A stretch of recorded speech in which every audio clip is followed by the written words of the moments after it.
un ennemi? Il n'y a qu'une réponse.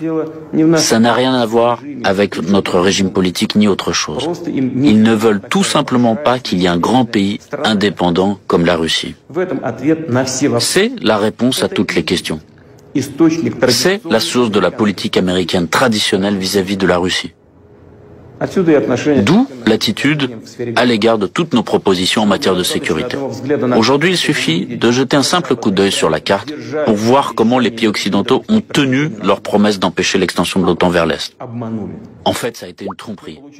Nous avons assisté à 5 vagues d'élargissement de l'OTAN l'une après l'autre. En 1999, la Pologne, la République tchèque, la Hongrie sont devenus membres de l'Alliance.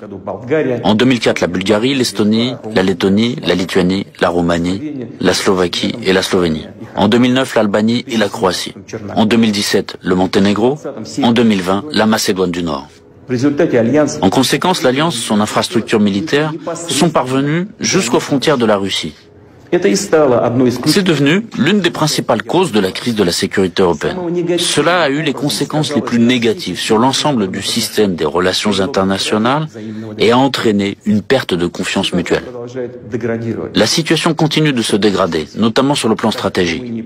Ainsi, en Roumanie et en Pologne, dans le cadre du projet américain visant à créer un système global de défense antimissile, des zones de positionnement pour le bouclier antimissile sont déployées.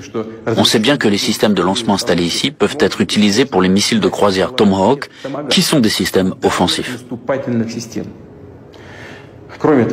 En outre, un missile universel de standard 6, ou SM-6, est en cours de conception aux États-Unis.